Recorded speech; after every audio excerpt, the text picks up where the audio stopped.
Bismillahirrahmanirrahim. Assalamualaikum warahmatullahi wabarakatuh.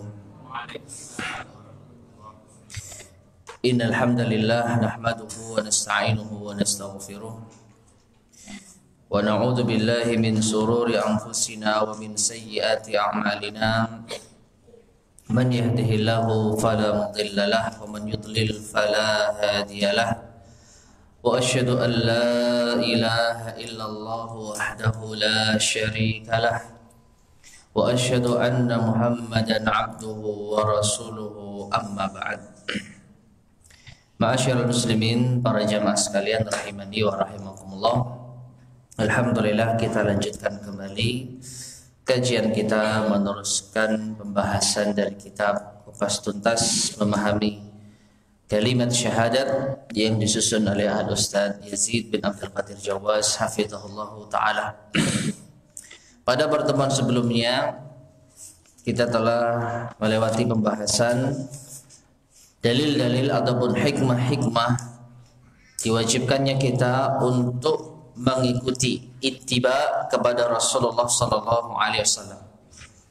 Kurang lebih ada 7 dalil yang menerangkan tentang hikmah dari kita mengikuti petunjuk Nabi sallallahu alaihi wasallam, hingga sampai pada pembahasan hadis iftiraqul ummah, hadis perpecahan umat, yang menunjukkan bahwasanya meskipun Rasulullah sallallahu alaihi wasallam telah memerintahkan kita untuk bersatu, berpegang teguh di atas jalan beliau, meskipun Allah Subhanahu wa taala telah memerintahkan kita untuk mengikuti beliau, namun sunnatullah tetaplah terjadi, adanya perpecahan umat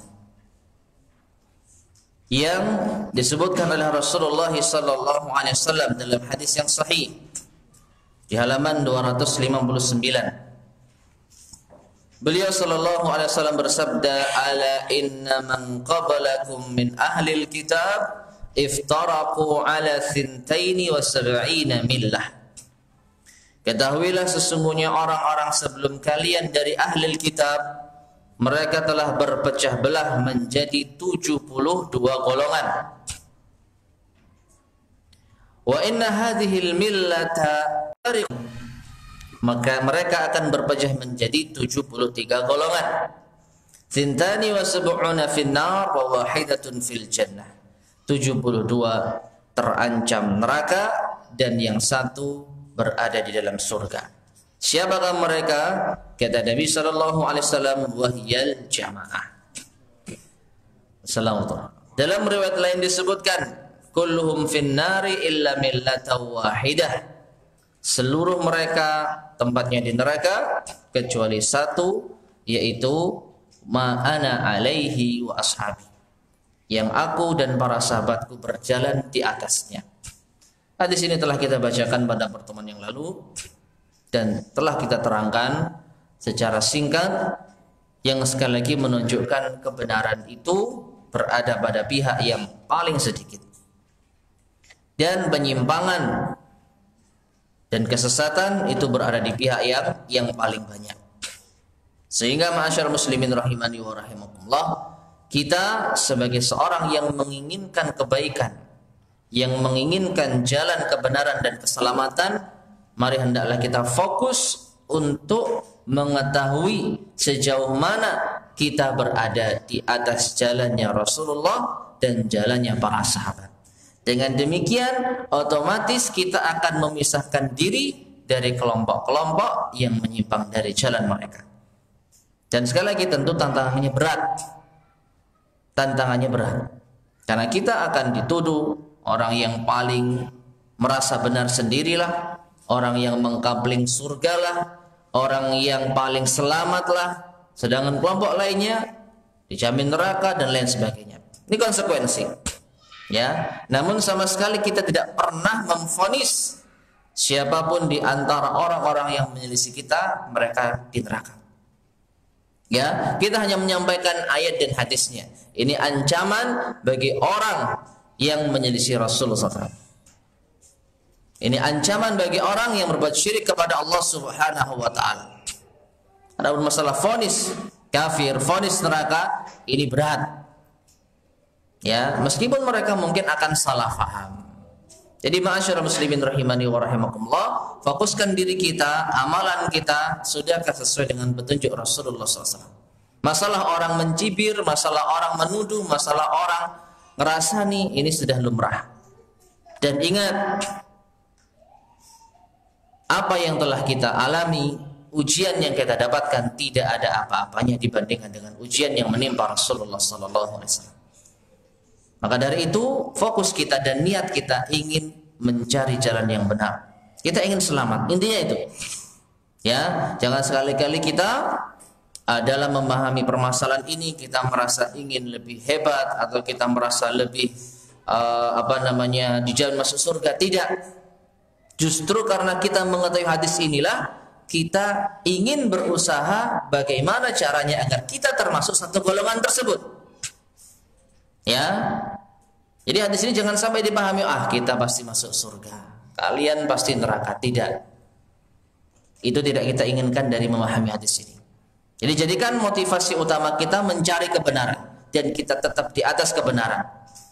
Adapun orang-orang yang menyelisihi, maka kita doakan hidayah dan doakan mereka mendapatkan jalan petunjuk dari Allah Subhanahu wa taala tanpa ada kesan merendahkan mereka, meremehkan mereka, mengucilkan mereka.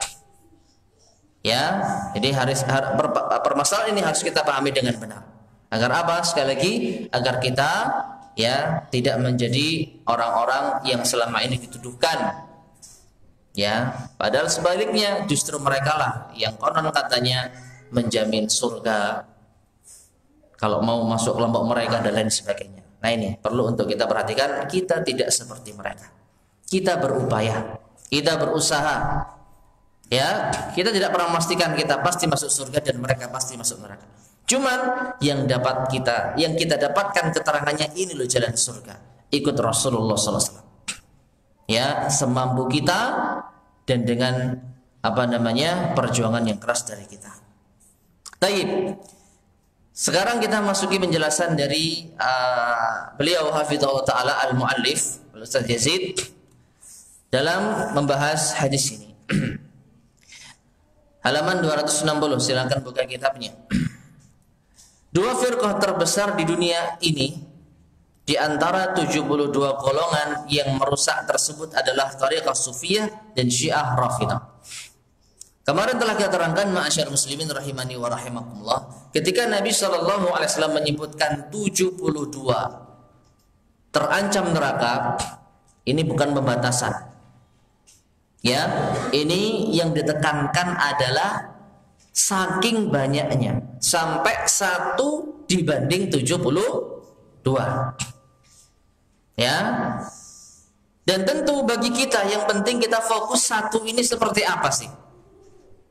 Jangan kita sibukkan dengan 72 itu siapa saja. Jangan kita sibukkan dengan masing-masing itu apa penyimpangannya. Benahi dulu diri kita. Secara otomatis kita akan terpisahkan dari 72 golongan tersebut. Siapapun mereka. Ya. Kemudian mereka merusak akidah Islam, tauhid dan syariat Islam. Mereka membuat cara-cara sendiri untuk sampai kepada Allah. Padahal semua cara-cara yang mereka buat-buat tersebut tidak akan dapat membuat mereka sampai kepada Allah kecuali mereka ittiba, mengikuti kepada Rasulullah SAW. Ya, sebagaimana yang sering kita ulang-ulang, niat yang baik tidak cukup apabila tidak diiringi dengan sesuai dengan petunjuk Rasulullah SAW. Dan dari sini pula ma'asyiral muslimin rahimani wa rahimakumullah, peringatan bagi kita. Ya, ketika kelompok-kelompok yang katakanlah melakukan penyimpangan, mereka yang keluar dari jalannya Rasulullah SAW, dan tatkala kita memperingatkan, maka fokuslah pada kesalahan mereka yang nampak. Ya, kesalahan mereka nampak apa? Mereka telah menyelisihi jalannya Rasulullah SAW. Rasulullah melarang demikian, ternyata mereka lakukan demikian. Dan jangan sekali-kali kita mencela ataupun Ya, bahasa kita itu apa? Menilai hati mereka. Oh, ini karena mereka begini. Oh, ini karena mereka begitu. Oh, ini karena mereka demikian dan demikian. Ya, jangan. Para ulama kita ketika membahas kelompok-kelompok yang menyimpang, mereka fokus pada penyimpangan mereka seperti ini, sedangkan yang benar seperti ini. Urusan hati mereka kita serahkan kepada Allah Subhanahu wa taala. Ya. Apakah mereka itu menginginkan ini karena dunia? Apakah mereka menginginkan itu karena urusan politik? Apakah mereka menginginkan itu karena urusan ini? Itu enggak usah menjadi pikiran kita. Itu urusan mereka dengan Allah Subhanahu wa taala. Dan bisa jadi mereka niatnya lillah, cuman salah jalan. Ya, ketika mereka sebenarnya menginginkan kebenaran, tapi mereka salah dalam prakteknya. Lalu kita tuduh mereka dengan tuduhan yang salah. Apakah kita nggak kena dosanya? Hati-hati. Wah, itu karena dia sebenarnya sayang sama jamaahnya misalnya. Itu karena dia nggak mau kehilangan jamaahnya misal. Namun ternyata Allah Maha tahu kalau dia ingin kebenaran tapi dia salah jalan. Apakah kita nggak dosa telah menuduh orang sesuai dengan apa, tidak sesuai dengan faktanya, tidak sesuai dengan hakikatnya? Maka dari sini ma'asyarul muslimin rahimani wa rahimakumullah, sekali lagi disebutkan di sini, semua cara yang mereka buat tidak akan dapat membuat mereka sampai kepada Allah kecuali mereka ittiba kepada Rasulullah SAW. Jadi fokus pada kesalahan, ya, fokus pada kesalahan, jangan kita bicarakan niat mereka. Dua golongan sesat ini yaitu Thariqah Sufiyah dan Syiah adalah golongan yang pertama kali membangun kubur-kubur dan imam-imam dan syekh-syekh mereka. Nah, ini perhatikan, ya, kalau ini fakta. Terlepas dari mereka niatnya untuk apa, untuk ini, untuk itu urusan lain. Yang jelas, yang mereka lakukan adalah membangun kuburan untuk imam dan syekh mereka. Mereka juga yang membangun tempat-tempat ibadah di atas kubur, sehingga kubur-kubur dijadikan sebagai tempat ibadah dan disembah oleh sebagian kaum muslimin. Padahal Rasulullah SAW sudah melarang dengan keras tentang tidak bolehnya membangun kubur dan tidak boleh dijadikan sebagai tempat ibadah. Dan nanti akan disebutkan hadisnya. Ya, masalah ini merupakan masalah paling besar yang telah menimpa umat Islam. Inilah masalah yang paling besar yang telah menimpa umat Islam, yaitu krisis masalah tauhid. Ya, adapun masalah ekonomi, masalah sosial, masalah politik, masalah yang lain itu adalah imbas. Itulah imbas. Ketika mereka tidak punya iman, tidak punya tauhid, maka sangat mungkin mereka terjatuh pada berbagai macam penyimpangan masalah dunia, nggak amanah, ya, praktek korupsi dan lain sebagainya. Itu imbas karena mereka nggak punya takut kepada Allah. Karena tauhid mereka nggak benar, ya. Jadi sekali lagi ketika kita ingin mengetahui permasalahan umat, lihat yang paling besar itu apa. Dan kita lihat ternyata ini yang paling besar. Ketika umat tidak mengenal Rabbnya, tidak takut kepada Tuhannya, karena tidak punya iman kepada Allah Subhanahu Wa Taala. Kemudian dewasa ini telah banyak masjid-masjid yang dibangun di atas kuburan dan dibangun juga kubah-kubah di atasnya. Bahkan tidak sedikit kuburan yang ditinggikan. Tidak sedikit artinya apa? Banyak, ya. Dan dibangun dengan hiasan yang ketinggiannya melebihi tinggi tubuh manusia serta dihias dengan hiasan-hiasan yang mewah. Hal tersebut adalah perbuatan haram. Sementara orang-orang datang mengunjunginya untuk mencari dan minta berkah, berdoa, memohon kepada penghuninya, menyembelih binatang dan memohon syafaat serta kesembuhan dari mereka. Perbuatan itu semua termasuk ke dalam syirik akbar. Ya, itulah fakta yang kita dapati dari kebanyakan negeri Islam di zaman ini, yang bisa kita dapati di mana-mana. Dan kiranya tidak perlu kami buktikan kenyataan ini, tidak ada daya dan kekuatan kecuali dengan pertolongan dari Allah Subhanahu wa taala. Dan ini ma'asyarul muslimin rahimani wa rahimakumullah, kita saksikan, kita lihat sendiri betapa banyak kaum muslimin yang mereka berbuat syirik kepada Allah Subhanahu wa taala, mendatangi kuburan untuk meminta-minta kepada penghuninya. Ya, jadi meskipun pembahasan kita tentang masalah syahadat Muhammad Rasulullah, namun di sini disinggung lagi masalah ini karena pentingnya. Nah, hadis yang tadi kita sebutkan dari Aisyah radhiyallahu anha bahwa Ummu Habibah dan Ummu Salamah radhiyallahu anhuma menceritakan kepada Rasulullah sallallahu alaihi wasallam tentang gereja dengan rupaka-rupaka. Apa itu rupaka? Wallahu a'lam bishawab. Kalau kita lihat dari hadisnya, wasawwaru fihi tilka suwar, yaitu gambar. Ya, entah itu lukisan atau bisa juga bermakna patung. Ya, jadi rupaka-rupaka yang ada di dalamnya, yang dilihatnya di negeri Habasyah, yaitu Ethiopia. Maka beliau sallallahu alaihi wasallam bersabda, perhatikan, ulaika qaumun, mereka itu adalah suatu kaum, idza mata fihimul abdus salih aw rajulus salih, apabila mati di antara mereka seorang hamba yang saleh atau seorang yang saleh, banau ala qabrihi masjidan, lalu mereka bangun di atas kuburannya masjid, tempat ibadah maksudnya. Ya. Jadi kalau untuk umat Islam tempat ibadahnya namanya masjid.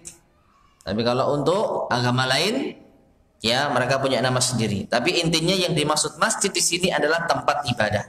Kemudian apa? Wasawwaru fihi tilka suwar. Lalu mereka buat di dalam masjid tempat ibadah tersebut gambar-gambar atau rupaka-rupaka. Lalu kata Nabi SAW, ulaika syirarul khalqi indallahi yaumal qiyamah. Mereka itu adalah makhluk yang paling buruk di hadapan Allah pada hari kiamat. Hadisnya sahih, riwayat Bukhari dan Muslim. Jadi ma'asyar muslimin rahimani wa rahimakumullah, budaya membangun tempat ibadah lalu diberikan gambar-gambar, lalu dijadikan sebagai tempat untuk meminta-minta, ini adalah ajaran yang didapatkan dari orang-orang kafir di negeri Habasyah dahulu. Ya, yang mana mereka dahulu adalah daerah yang dikuasai oleh kaum Nasrani, yang mereka memiliki tempat ibadah berupa gereja, yang di sana pemimpin-pemimpin agama mereka membuat apa yang kita bacakan barusan. Dan ini ternyata apa? Diikuti oleh kebanyakan kaum muslimin. Di atas kuburan dibangun tempat ibadah. Ini adalah budaya orang-orang kafir. Berdasarkan sabda Nabi sallallahu alaihi wasallam. Ya, ketika ada orang yang saleh, orang yang ahli ibadah meninggal, dikuburkan. Di atas kuburannya dibangun tempat ibadah. Dikasihlah gambar-gambar, lalu disembah selain Allah Subhanahu wa taala. Betapa persisnya kejadian atau apa yang digambarkan oleh Nabi SAW dengan kejadian kebanyakan kaum muslimin saat ini. Nah, demikian pula Rasulullah sallallahu alaihi wasallam juga bersabda, "La'natullahi 'alal yahudi wan nasara ittakhadhu qubur anbiya'ihim masajid." Laknat Allah atas Yahudi dan Nasara, mereka telah menjadikan kubur-kubur nabi mereka sebagai tempat ibadah. Hadisnya sahih, riwayat Bukhari dan Muslim. Ya. Nah ini ma'asyarul muslimin rahimani wa rahimakumullah. Dari sini bisa kita ambil pelajaran. Di antara sebab Allah Subhanahu wa taala melaknat kedua kaum ini karena mereka telah menjadikan kuburan para nabi mereka sebagai tempat ibadah.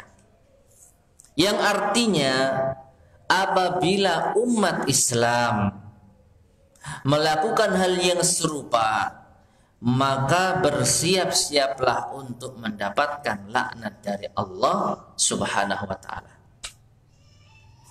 Ya, Oleh karena itulah sebagai bentuk rasa sayang kita kepada kebanyakan kaum muslimin, kita peringatkan mereka agar mereka tidak mendapatkan laknat dari Allah.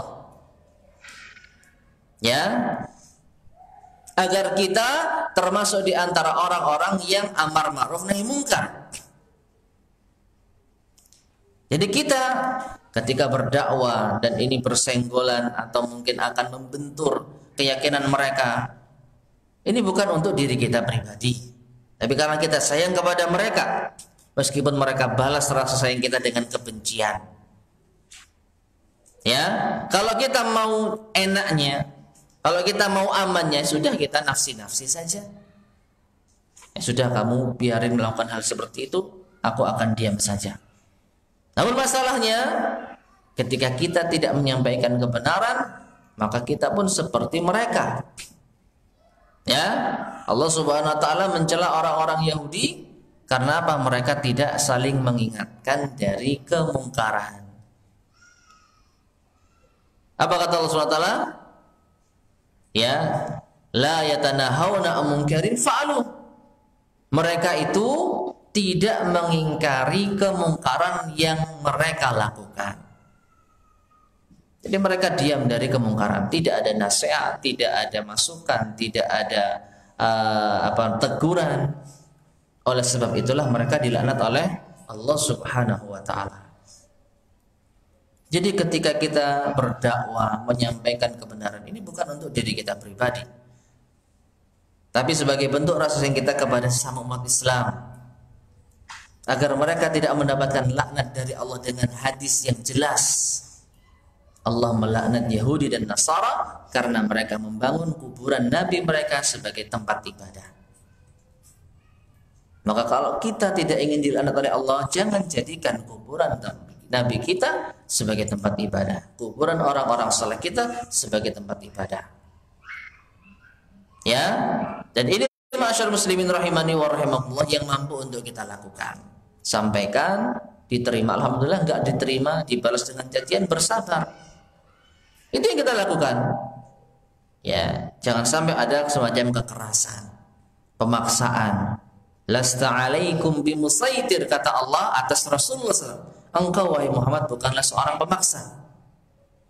Tugas Nabi menyampaikan, diterima alhamdulillah, enggak diterima urusan mereka dengan Allah Subhanahu wa taala. Tapi dakwah enggak boleh dihalang-halangi. Menyampaikan kebenaran jangan dihalang-halangi. Ya. Maka kita sampaikan kebenaran, diterima alhamdulillah, enggak diterima itu urusan mereka dengan Allah Subhanahu wa taala. Yang penting kita telah menyampaikan. Dan hadis ini hadis yang sahih, yang jelas bahwasanya di antara sebab mereka dilaknat oleh Allah karena membangun kuburan mereka sebagai tempat ibadah. Demikian pula dari Jundub bin Abdillah radhiyallahu an, ia mengatakan, aku mendengar bahwa 5 hari sebelum Nabi sallallahu alaihi wasallam wafat, beliau sallallahu alaihi wasallam pernah bersabda.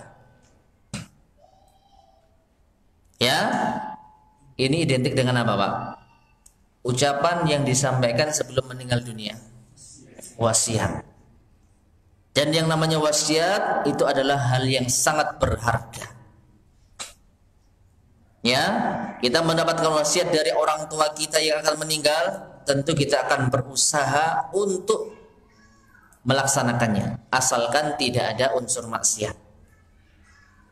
Lalu bagaimana dengan wasiat Rasulullah SAW? Perhatikan, 5 hari sebelum beliau meninggal dunia, beliau menyampaikan wasiatnya.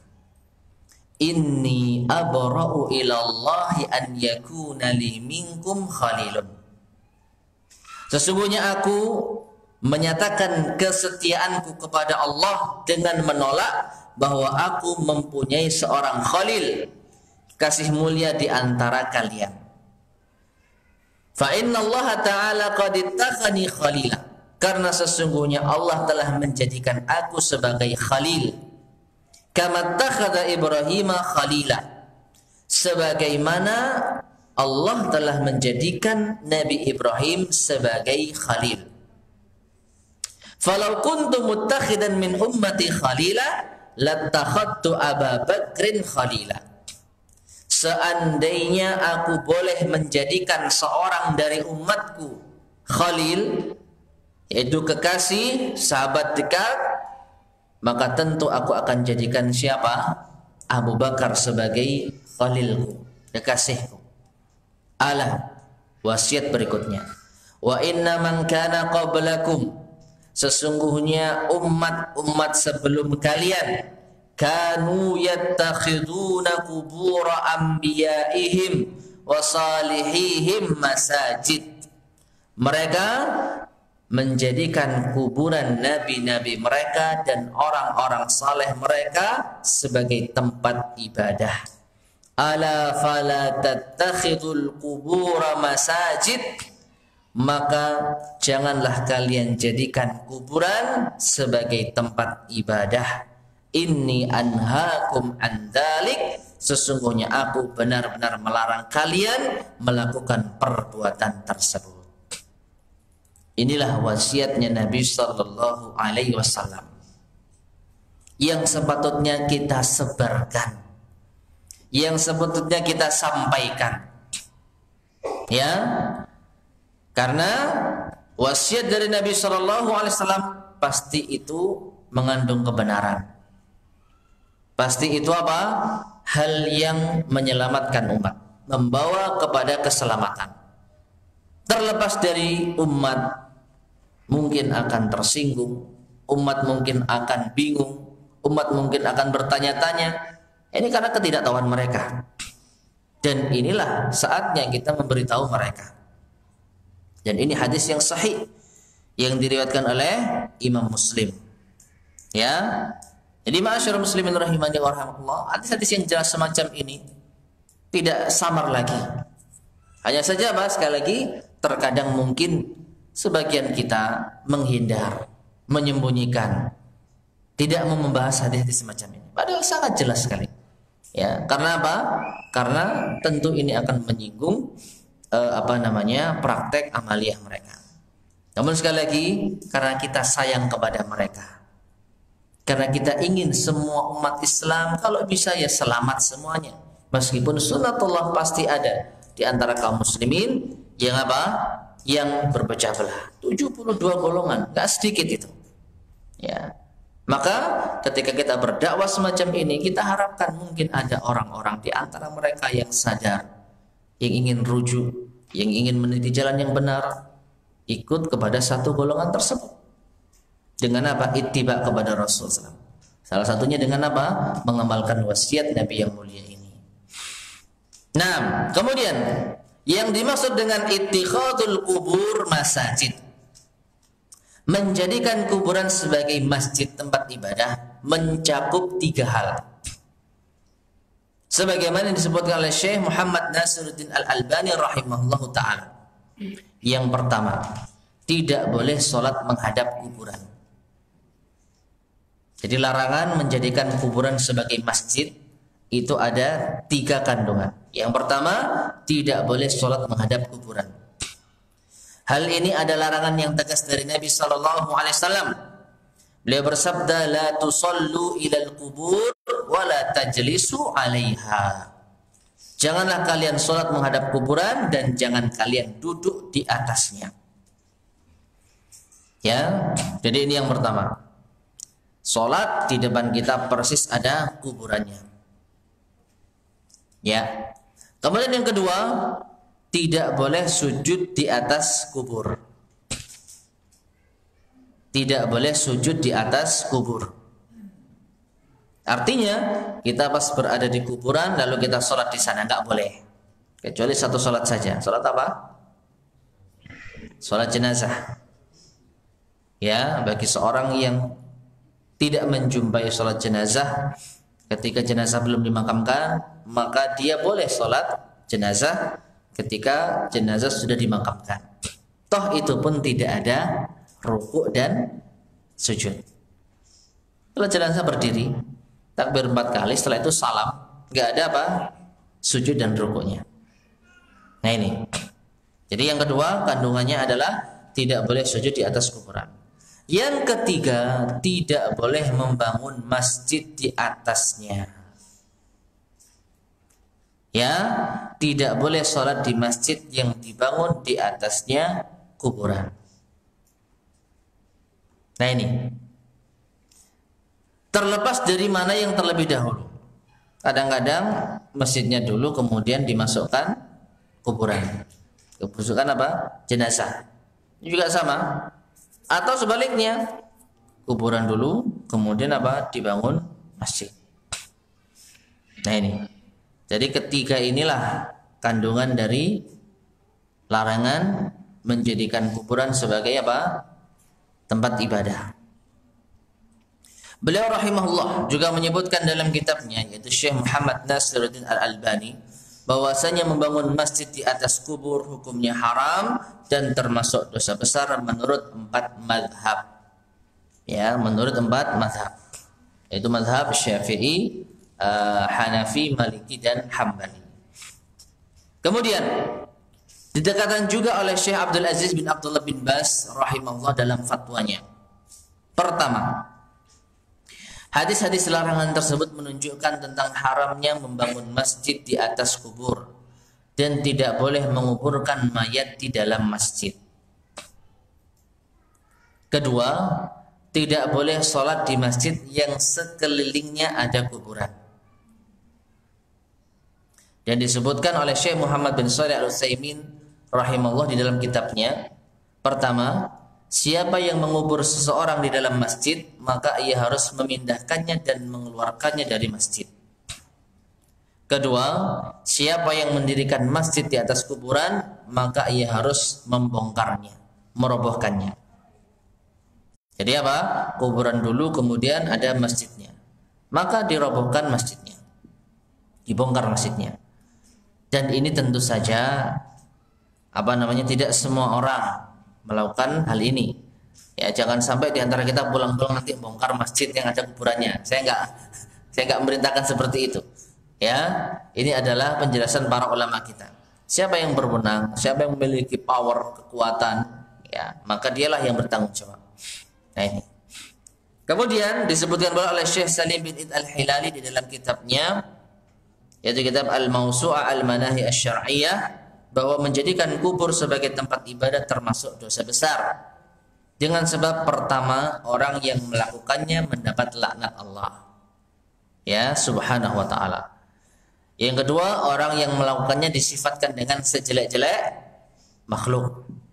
Yang ketiga, menyerupai orang Yahudi dan Nasrani, sedangkan menyerupai mereka hukumnya apa? Haram. Ya, jadi hadis-hadis yang sangat jelas, yang intinya melarang kita untuk menjadikan masjid atau kuburan sebagai masjid tempat ibadah. Wa annal masajida lillah fala tad'u ma'allahi ahada. Ya, karena di antara hal yang akan terjadi kalau sampai di dalam masjid itu ada kuburannya, maka hati manusia itu akan lebih menuju kepada orang yang dimakamkan daripada kepada Allah. Itu sudah otomatis. Ya, ada suasana tersendiri yang berbeda. Ya, dan ini tentu adalah kesyirikan. Dan Allah mengatakan wa annal masajida lillah, bahwasanya masjid-masjid itu adalah milik Allah. Jangan sekali-kali kita berbuat syirik di rumah-rumah Allah Subhanahu wa taala. Selanjutnya Imam Ibnul Qayyim atau Imam Ibnu Qayyim Al-Jauziyah rahimahullah menyebutkan di dalam kitabnya Zadul Ma'ad, berdasarkan hal itu masjid harus dibongkar apabila dibangun di atas kubur. Ini idealnya.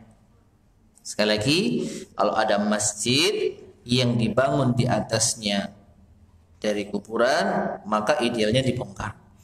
Sebagaimana halnya kubur yang berada dalam masjid harus dibongkar. Tergantung mana yang terakhir.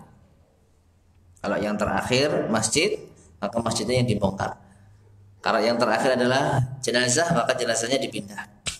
Pendapat ini telah disebutkan oleh Imam Ahmad dan lainnya.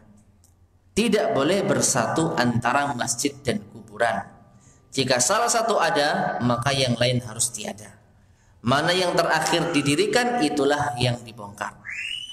Jika didirikan bersamaan, maka tidak boleh dilanjutkan pembangunannya dan wakaf masjid tersebut dianggap batal. Jika masjid tetap berdiri, maka tidak boleh sholat di dalamnya, yaitu di dalam masjid yang ada kuburannya, berdasarkan larangan dari Rasulullah SAW dan laknat beliau terhadap orang-orang yang menjadikan kubur sebagai masjid atau menyalakan lentera di atasnya. Itulah dinul Islam yang Allah turunkan kepada Nabi dan Rasulnya Muhammad SAW, meski dianggap asing oleh manusia sebagaimana yang engkau saksikan. Ya, nah ini bayangkan, ini diucapkan oleh Imam Ibnul Qayyim rahimahullah ta'ala, yang mana beliau hidup di abad 7 Hijriah, 700-an. Ini aja beliau mengatakan apa? Meski dianggap asing oleh manusia, apalagi di zaman kita. Ya, apalagi di zaman kita. Di zaman beliau saja ini dianggap asing, apalagi di zaman kita. Nah, kemudian jawaban terhadap syubhat yang ada, yaitu orang yang berkata sekarang kita dalam dilema sehubungan dengan kuburan Rasulullah sallallahu alaihi wasallam. Karena kuburan beliau berada tepat di tengah masjid, bagaimana menjawabnya? Nah, ini yang sering disampaikan. Ya, kuburannya Nabi itu apa? Di dalam areal Masjid Nabawi. Nah ini, maka sesungguhnya Rasulullah SAW ketika meninggal dunia dimakamkan di kamar Aisyah di rumahnya sebelah masjid, dipisahkan dengan tembok dan ada pintu yang beliau sallallahu alaihi wasallam biasa keluar menuju masjid. Jadi fakta yang perlu kita ketahui, jenazah Nabi sallallahu alaihi wasallam bukan dikubur di dalam masjid. Ketika beliau meninggal dunia, beliau tidak dikubur dalam masjid. Jadi bedakan dengan keadaan sekarang. Terjadi perluasan, ini apa? Berarti bukan tanggung jawab dari Nabi SAW, bukan tanggung jawab dari para sahabat yang mereka menyaksikan kematian dari Nabi yang mulia SAW. Nabi SAW meninggal dunia, dimakamkan di tempat di mana beliau meninggal. Ini merupakan aturan Allah terhadap para Nabi dan para Rasul. Ya, berbeda dengan kaum muslimin pada umumnya. Kaum muslimin ketika meninggal dunia dimakamkan di pemakaman kaum muslimin. Di zaman Nabi ada pemakaman apa? Baqi, sampai sekarang masih ada. Adapun para nabi dan para rasul, maka Allah Subhanahu wa taala telah mengatur mereka dimakamkan di tempat mereka meninggal dunia. Dan Nabi yang mulia sallallahu alaihi wasallam Allah takdirkan meninggal di rumah Aisyah, yang kebetulan berdempetan dengan Masjidun Nabawi, dipisah dengan tembok yang ada pintunya. Jadi itu rumahnya Aisyah, bukan Masjid Nabawi, cuman bersebelahan dengan masjid. Jadi fakta pertama, ya, Nabi SAW tidak dimakamkan di dalam masjid, tetapi di rumah Aisyah yang berbatasan dengan apa? Masjid. Nah ini, hal ini adalah perkara yang sudah disepakati para ulama dan tidak ada perselisihan di antara mereka. Sesungguhnya para sahabat radhiyallahu anhum menguburkan Nabi SAW di kamarnya. Mereka lakukan demikian supaya tidak ada seorang pun sesudah mereka menjadikan kuburan beliau SAW sebagai masjid atau tempat ibadah. Sebagaimana hadis dari Aisyah radhiyallahu anha dan yang lainnya. Aisyah radhiyallahu anha berkata, ketika Nabi SAW sakit yang karenanya beliau meninggal sallallahu alaihi wasallam, beliau bersabda, la'anallahu al-yahuda wan nasara ittakhadhu qubur anbiya'ihim masajid. Hadis yang tadi sudah kita bawakan. Allah melaknat Yahudi dan Nasrani karena mereka menjadikan kubur-kubur nabi mereka sebagai tempat ibadah. Aisyah radhiyallahu anha melanjutkan, walaula dzalika ubriza qabruhu ghaira annahu khusyiya an yutakhadha masjidah. Ya, beliau mengatakan seandainya bukan karena larangan itu, tentu kuburan beliau sudah ditampakkan di atas permukaan tanah berdampingan dengan kuburan para sahabat di Baqi. Hanya saja beliau khawatir akan dijadikan sebagai tempat ibadah. Ya. Jadi yang pertama tentu takdir Allah menentukan di mana Nabi SAW meninggal dunia. Namun takdir Allah itu ada hikmahnya. Bayangkan, ya seandainya Nabi SAW dimakamkan di kuburan Baqi, maka tentu yang terjadi adalah lebih dahsyat dibandingkan saat ini. Ya, tentu yang terjadi adalah lebih dahsyat yang dibandingkan saat ini. Maka dari itu Allah SWT mentakdirkan Nabi meninggal di rumah Aisyah. Nah, kemudian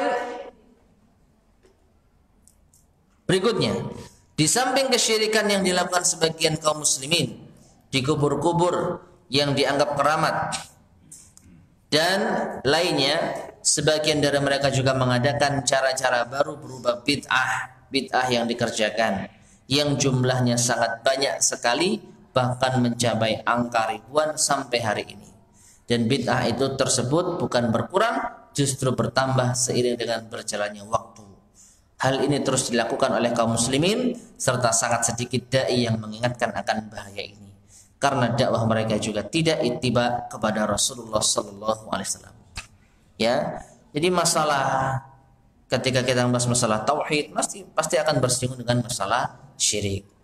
Ketika kita membahas masalah ittiba, mengikuti sunnah, maka pasti akan bersinggungan dengan bid'ah. Ini nggak bisa tidak.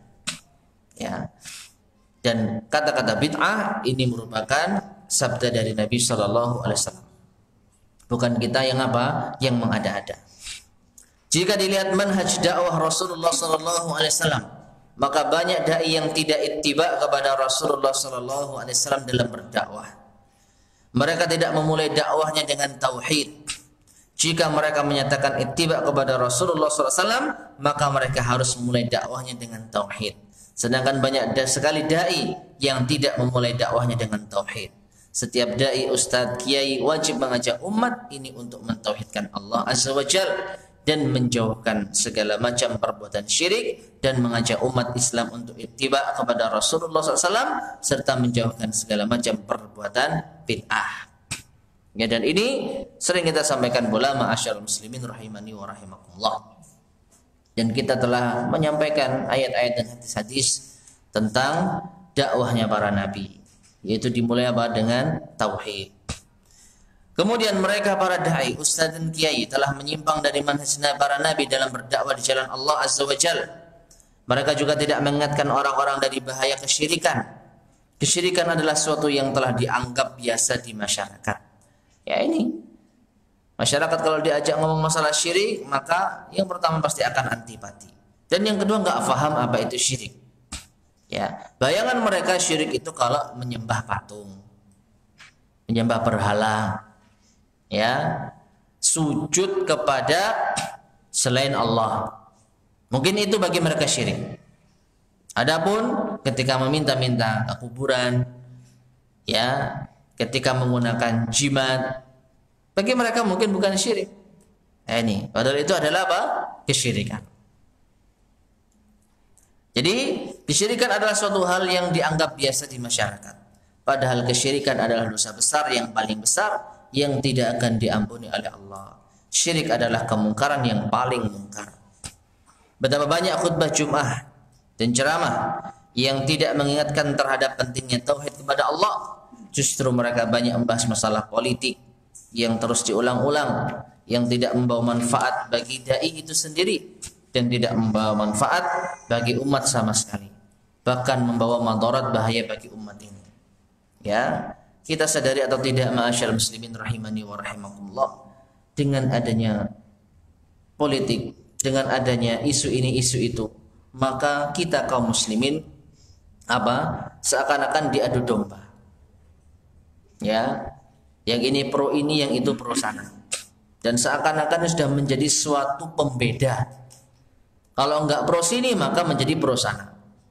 Ya, kalau enggak ikut sini maka pasti dimusuhi oleh ya ini dan seterusnya. Padahal mereka sesama kaum muslimin. Bahkan lebih dahsyat permusuhannya dibandingkan dengan dakwah kita. Dakwah kita ini menyampaikan, ya, kita mungkin mengingatkan dengan keras, hati-hati dari syirik, jangan berbuat syirik. Tapi kita ketika ketemu masih bertegur sapa. Ya, kita masih apa? Kalau sakit menjenguk. Ya, suka memberi hadiah. Ini dakwah. Di pengajian, di ceramah, khutbah Jumat keras-keras. Tapi ketika sudah bertemu, kita amalkan akhlaknya Rasulullah SAW. Bagaimana akhlak Rasulullah? Apa kata Allah Subhanahu wa taala? Fa bima rahmatin minallahi linta lahum. Maka dengan rahmat dari Allah lah engkau wahai Muhammad lemah lembut kepada mereka. Ya. Ketika menyampaikan dakwah mungkin ada sedikit nada-nada keras, ini wajar. Tapi ketika kita bermasyarakat, bertetangga dengan orang-orang yang mungkin berbeda pemahaman dengan kita, bahkan bertetangga dengan orang Nasrani, orang Yahudi, ya tidak sama ketika kita sampaikan laknat Allah atas Yahudi dan Nasrani, misalnya seperti itu. Nabi SAW memerintahkan siapa? Anas bin Malik kalau tidak salah untuk memberikan hadiah makanan kepada tetangganya Yahudi. Ini akhlak Rasulullah SAW. Bandingkan dengan perseteruan politik zaman sekarang. Ya, ada saja yang dibahas. Masing-masing cari kesalahan. Masing-masing mengejek tokoh yang berseberangan dengannya. Ya. Tidak tahu ini apakah sampai kepada perselisihan di darat sebagaimana perselisihan yang ada di dunia maya. Dahsyat. Nah ini, kita ketika menyampaikan dakwah keras-keras, tapi ketika bertemu kita berakhlak dengan akhlaknya Rasulullah SAW. Ya, kita amalkan laisa minna man lam yarham saghirana wa yuqir kabirana wa ya'rif li alimina haqqan. Bukan termasuk golongan kami kata Rasulullah yang tidak menghormati yang lebih tua, yang tidak menyayangi yang lebih muda, dan yang tidak menghargai yang mengenal hak ulama. Ya, bayangkan di medsos-medsos yang ada, nggak tahu siapa yang diajak bicara lebih tua atau lebih muda, nggak pilih-pilih. Pokoknya ini bukan kelompoknya, pokoknya ini musuh calonnya, maka akan dikata-katai dengan kasar. Apakah ini akhlaknya Rasulullah SAW? Ya, inilah gara-gara politik. Dan ini terjadi.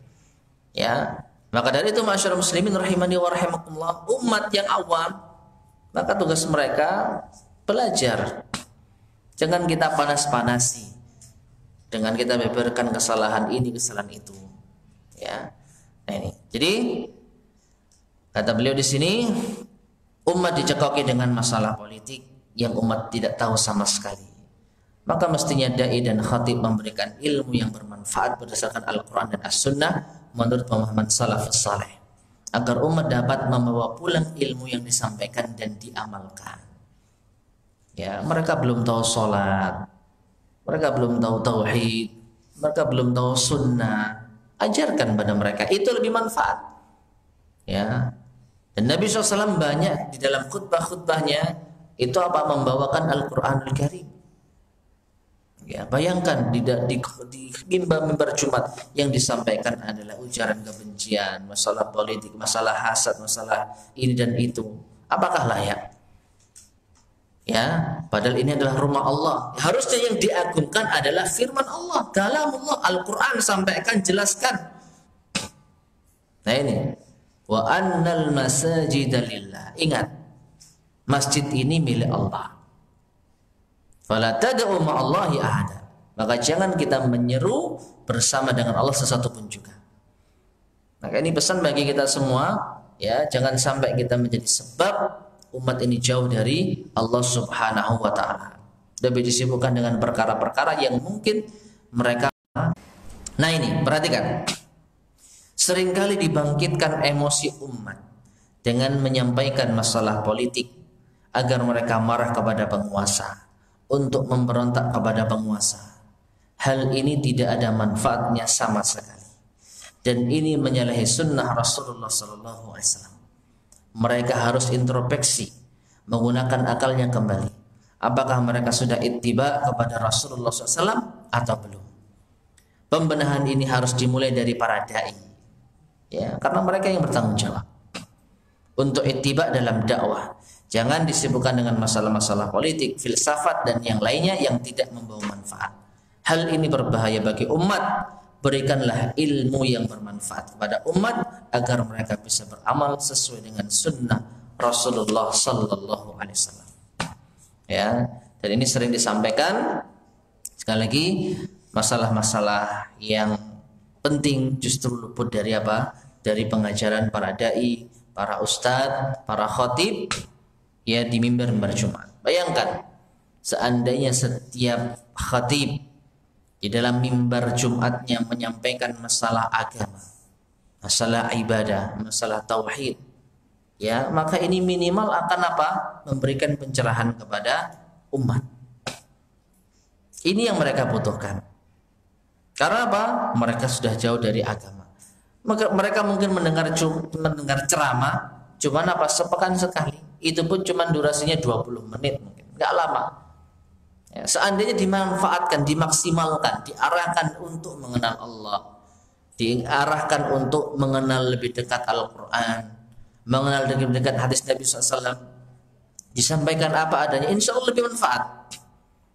Ya, adanya pro kontra itu biasa, tapi yang jelas kita sudah benar arahnya. Ya, tidak ada orang yang menyampaikan Al-Quran, yang menyampaikan hadis, ini yang sengsara, tidak ada.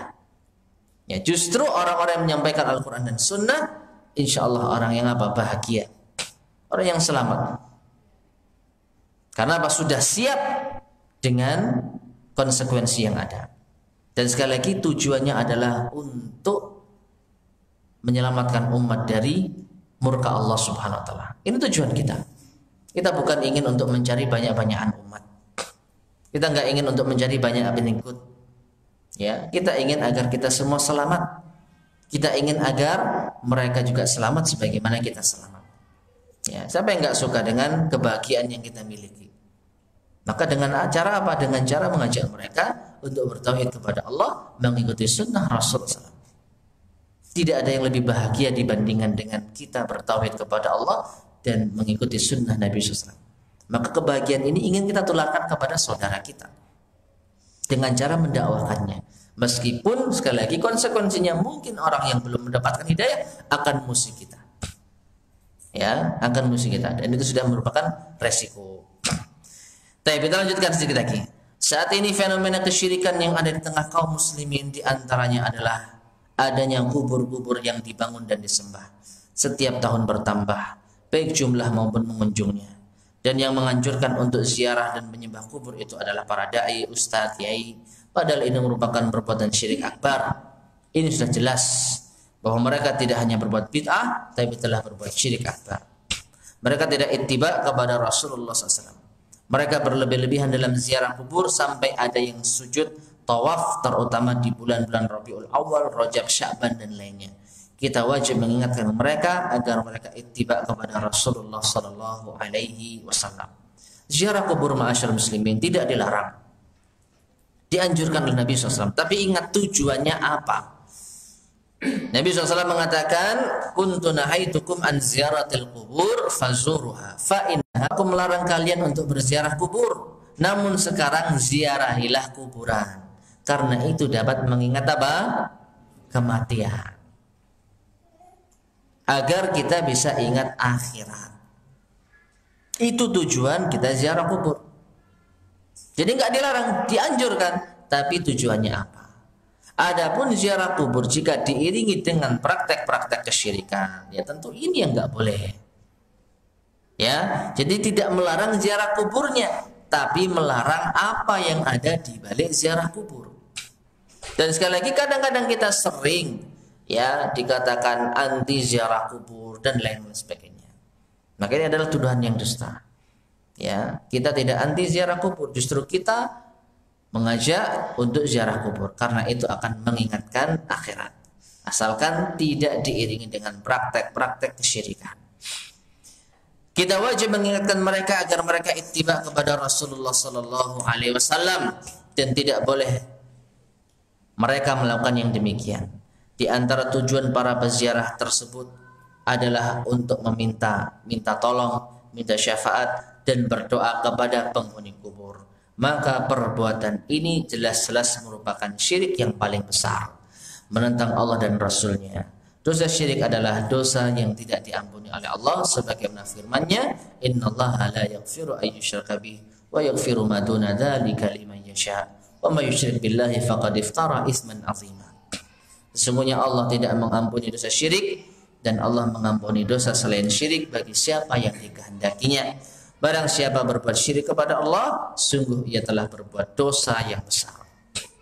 Nah, kemudian bid'ah yang banyak dilakukan di bulan Rabiul Awal adalah peringatan Maulid Nabi. Dan sedikit sekali para dai yang mengingatkan penyimpangan ini. Dianggap oleh mereka bahwa hal ini termasuk syiar. Kita harus melihat apakah hal ini dilaksanakan oleh Rasulullah SAW ataukah tidak. Beliau contohkan ataukah tidak. Jika Nabi tidak laksanakan, maka tidak boleh kita melakukannya. Demikian juga apakah dilakukan oleh sahabat atau tidak. Jika sahabat tidak melakukan, maka tidak boleh kita lakukan. Seandainya ibadah-ibadah ini dianggap baik, pastilah mereka sudah melaksanakannya terlebih dahulu. Bid'ah-bid'ah semacam ini sudah banyak berkembang di tengah masyarakat karena para da'inya tidak ittiba dalam berdakwah di jalan Allah. Mereka meninggalkan amalan-amalan sunnah dan mereka justru membiarkan kaum muslimin mengerjakan perbuatan-perbuatan bid'ah. Wallahul musta'an wa ilaihi tuklan wa la hawla wa la quwata illa billah. Hanya kepada Allah kita mohon pertolongan, hanya kepada Allah kita bertawakal, dan tidak ada daya upaya kecuali dengan pertolongan dari Allah Subhanahu wa taala. Nah, cukup panjang ma'asyiral muslimin rahimani wa rahimakumullah apa yang disebutkan oleh al-muallif hafizallahu taala tentang masalah ini. Yang intinya ini permasalahan yang sangat serius, namun banyak dari kita yang melalaikannya. Sehingga ma'asyiral muslimin rahimani wa rahimakumullah, diharapkan paling tidak sekali lagi kita memiliki konsen dalam masalah ini. Permasalahan umat yang terbesar adalah masalah keimanan. Masalah tidak punya rasa takut kepada Allah. Masalah berbuat syirik kepada Allah Subhanahu wa taala. Maka kita benahi masalah ini dengan cara apa? Sekali lagi menggalakkan dakwah tauhid. Kita hanya bisa menyampaikan. Kita hanya bisa memberikan masukan dan nasihat. Adapun hidayah ada di tangan Allah Subhanahu wa taala. Kita tidak memaksa. Kita tidak melakukan kekerasan. Kita tidak melakukan provokasi. Kita tidak merusak. Kita tidak melakukan hal-hal yang melanggar hukum. Ya, bukankah kebebasan beragama dilindungi oleh hukum? Keyakinan kita seperti ini landasan kita Al-Qur'an dan As-Sunnah yang telah diakui oleh hukum di negeri kita. Diterima alhamdulillah, enggak diterima itu sudah urusan masing-masing. Ya. Jadi kita enggak melanggar hukum. Kita tidak melanggar hukum. Kita melaksanakan dakwah sesuai dengan kemampuan kita dan apa yang kita sampaikan sama sekali tidak melanggar hukum. Sehingga ma'asyar muslimin rahimani wa rahimakumullah, ya, ini hendaknya menjadikan kita untuk sekali lagi semangat dan termotivasi untuk menggalakkan dakwah at-tauhid, dakwah kepada sunnah Rasulullah sallallahu alaihi wasallam. Tapi mungkin yang bisa kita sampaikan pada kajian kita di malam hari ini, insyaallah akan kita lanjutkan pada pertemuan berikutnya biidznillah subhanahu wa taala. Sebelum kita akhiri, barangkali ada yang mau disampaikan, silakan. Bagaimana pembatas antara masjid dan kuburan? Misal masjid itu halamannya ada kuburan. Ya. Jadi masalah ini juga sebenarnya ada beda pendapat di kalangan para ulama. Ada yang keras, ya, pokoknya tidak boleh berbatasan dengan masjid secara langsung, hanya sekitar satu tembok. Nah ini, ya ada yang berpendapat seperti itu. Namun wallahu a'lam bishawab, yang saya selama ini baca dari penjelasan para ulama, insyaallah yang lebih rajih yaitu apa? Asalkan ada pembatas membedakan antara ini masjid dan ini kuburan, itu masih diperkenankan untuk kita sholat di sana. Ya, sehingga makna yang tadi sudah kita bahas, ketiga makna itu terkait dengan di dalam masjid, di dalam areal masjid. Ya, di misalnya di sini masjid, ya kemudian di salah satu shaf ada kuburannya, atau di serambi yang merupakan areal masjid. Jadi lihat dulu areal masjid itu mana. Nah ini, Kalau sampai ada kuburan di dalam areal masjid, ini yang termasuk di dalamnya. Adapun kalau sudah di luar masjid, meskipun hanya terbatasi satu tembok saja, maka insya Allah tidak mengapa. Halaman mana? Allah alam bisawab. Kalau halaman itu halaman luar gitu ya. Ya kita kembalikan, apakah itu termasuk bagian dari masjid? Ya, karena memang apa? Areal masjid di zaman dahulu mungkin berbeda dengan di zaman sekarang. Memang lebih selamatnya kalau ada kuburan di dalam areal masjid, meskipun enggak di dalam masjid, tapi di halaman yang dikelilingi oleh pagar masjid, lebih amannya, ya lebih amannya kita enggak sholat di sana. Tapi apakah sholat di sana enggak sah? Ini yang perlu untuk ditinjau ulang. Ya, perlu untuk ditinjau ulang. Adapun pendapat dari Syekh Muhammad bin Shalih Al-Utsaimin, beliau setahu saya tidak membolehkan dan menganggap tidak sah apabila di dalam masjid. Jadi kalau masjid di luar masjid, di pekarangan, ya wallahu alam, setahu saya masih sah sholatnya. Tapi tentu lebih afdol. Karena bagaimanapun juga orang kalau sholat di masjid yang di situ ada kuburannya, pasti akan ada sesuatu yang berbeda gitu loh. Hati ini nggak bisa apa? Nggak bisa dibohongi. Ya, ketika masuk masjid di situ ada kuburan, ini sudah kerasa gimana gitu loh. Meskipun kita apa? Masuk masjid di situ steril dari kuburan. Tapi kita masuk, ketika masuk gerbang, ada kuburannya. Ini sudah menjadikan hati ini ya mau nggak mau akan terpaut dengan penghuni kubur. Nah ini. Jadi wallahu alam shawab, yang afdal dihindari. Adapun keabsahan selama tidak di dalam masjid, bangunan masjid, wallahu alam, semoga masih sah salatnya. Ya.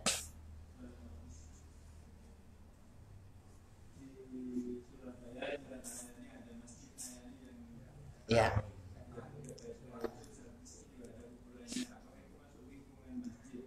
Ya.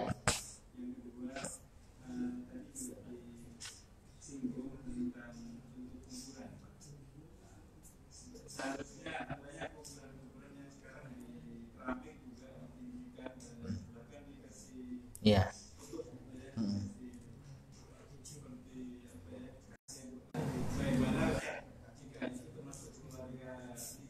Ya. Nah, ya. Yang pertama tadi sudah kita sampaikan, insya Allah pendapat yang sahih, ya, ketika sudah terbedakan ini tanah masjid, ini tanah kuburan, ya, maka satu tembok saja insya Allah sudah cukup. Dan yang saya lihat memang persis sekali sebelahnya, apalagi ada jendelanya, bisa lihat dulu kuburan, gitu ya. Allah alam bisawab, insya Allah salat di sana masih sah. Ya, karena apa? Sudah dibedakan. Terlebih kan nggak ngadap kiblat, ya kan? Kiblatnya kan ke arah barat, kuburan di sebelah selatan. Ya, kuburan sebelah selatannya. Jadi yang pertama kita nggak ngadap ke arah kuburan, dan yang kedua, insya Allah ini sudah dibedakan. Ini lahan masjid, ini lahan kuburan.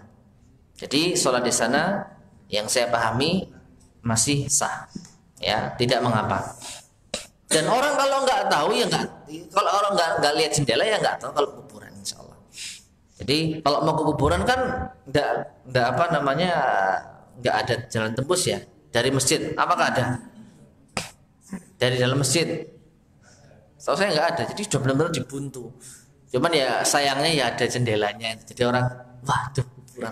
Nah ini ya, seandainya itu dibuntu benar-benar mungkin bisa lebih menenangkan gitu ya. Ini yang pertama. Yang kedua, masalah membangun kuburan, larangan dari Nabi SAW. Ada larangan dari Nabi SAW. Termasuk apa? Menghias-hiasi kuburan.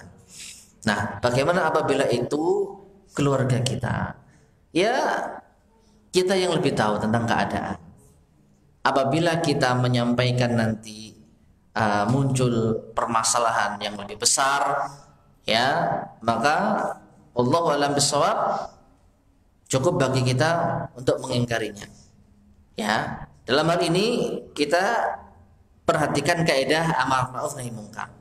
Man ra'a minkum munkaran falyughayyirhu biyadihi. Fa illam yastati' fa bilisani. Fa illam yastati' fa biqalbihi wa dzalika adaful iman. Barang siapa yang melihat kemungkaran maka rubahlah dengan tangannya. Kalau kita mampu. Jika tidak mampu maka rubahlah dengan lisan. Kasih nasihat, kasih masukan. Ini bagaimana dengan hadis Nabi SAW seperti ini? Jelas loh ini. Ya, mungkin disampaikan kepada keluarga-keluarga yang berpengaruh. Kalau ternyata tidak ada yang setuju, kalau ternyata tidak ada yang mau merubah, ya sudah. Kewajiban kita hanya menyampaikan saja. Ya. Tapi kalau ternyata belum ngomong apa-apa, baru bahas itu sudah terjadi pertengkaran atau bahkan mungkin perselisihan yang tajam, yang akibatnya mungkin nanti akan terjadi boikot antara keluarga, ya maka saat itulah mungkin kita cukup mengingkari dalam hati.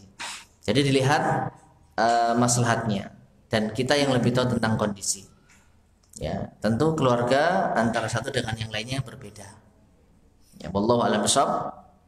Kondisi keluarga masing-masing yang paling tahu adalah orang yang ada di dalamnya. Cuman kaidahnya seperti itu. Wallahu a'lam bishawab. Ada lagi yang disampaikan?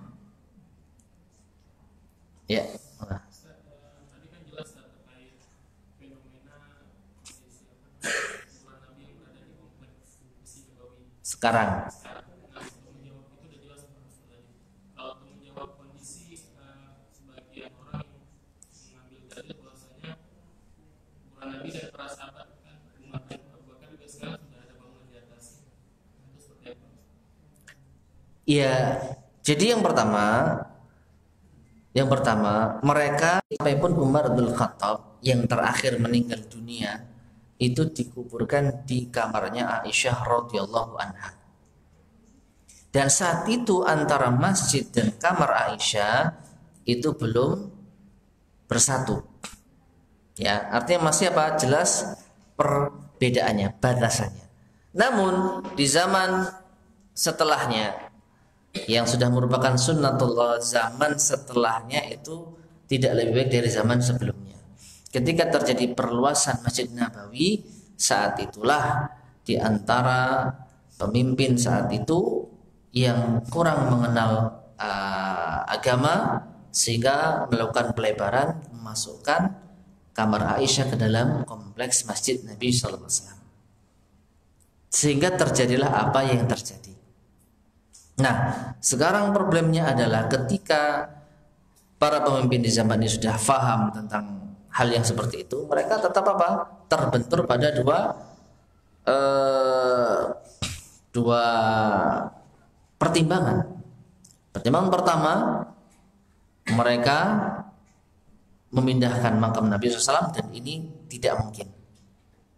Ya, dan yang kedua, mereka membangun ulang Masjid Nabi SAW, dikeluarkan dari makam Nabi, ini pun juga tidak mungkin. Sehingga yang terjadi kita tetapkan seperti apa adanya. Artinya keutamaan sholat di Masjid Nabi ini berbeda dengan masjid yang lainnya. Jadi adapun makam Nabi SAW dan para sahabatnya di dalam kompleks Masjid Nabi saat ini, intinya dahulu sudah diingkari oleh para ulama. Tetapi karena sudah terlanjur dimasukkan dan tidak mungkin untuk dipindah, maka terjadilah apa yang terjadi. Dan itu pun sudah diketati. Jadi sudah ada semacam tembok berlapis-lapis. Sudah ada pengamanan yang ketat. Yang intinya insya Allah petugas-petugas di Masjid Nabawi akan senantiasa mengingatkan kaum muslimin untuk tidak sampai berbuat syirik kepada Allah melalui makam Rasulullah SAW. Jadi ini sudah nggak bisa kita hindari. Ya, sedangkan sholat di Masjid Nabi keutamaannya 1000 kali dibandingkan masjid yang lain. Hadisnya juga jelas. Ya, sehingga kita tetap sholat di Masjid Nabawi meskipun di situ ada kuburan Nabi SAW. Ya, jadi wallahu a'lam bishawab. Allah sudah mentakdirkan ini terjadi. Ini sebagai ujian bagi kita. Mungkin seperti itu. Ya, dan dilarang duduk di atas kuburan. Kalau misalnya pas lewat atau angkat jenazah itu kita melanggar makam terdekat itu, ini juga termasuk tidak boleh. ya, jadi dilihat madarat dan maslahatnya. Kalau memang kita tidak tahu dalam artian kesulitan, apalagi di antara makam itu mungkin ada yang sudah roboh misalnya, jadi kita nggak tahu ya, fattaqullaha mastata'tum. Tapi kalau kita tahu, misalnya ya sudah tahu ini jalan yang digunakan untuk ke arah kuburan, sedangkan di sini sudah areal kuburan, maka ya kita jangan sembarangan dalam menginjak-injak makam, ya. Dan memang kebanyakan kita terkadang meremehkan masalah ini. Mau duduk di atas nisan, ini termasuk di antara adab yang tidak baik, termasuk larangan seperti itu. Jadi lihat, paling tidak kita awas, kita perhatikan apakah kita nginjak kuburan atau tidak, ya. Terlepas dari kita nggak tahu karena mungkin kurang jelas tandanya, ya semoga Allah maafkan kita, ya, semoga Allah mengampuni kita. Yang penting kita usaha terlebih dahulu, mungkin seperti itu, ya. Ya makanya kalau nggak bisa kita hindari gimana lagi, ya. Contohnya apa, yang depan ini pokoknya selonong boy gitu, nah, yang di belakang masuk dilepas, ya. Nah, mana yang lebih madarat, membiarkan keranda itu jatuh atau kita nginjak kuburan? Nah ini, ya.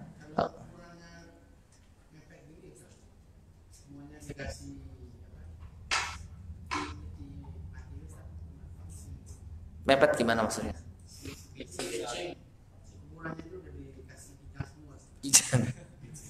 Ya.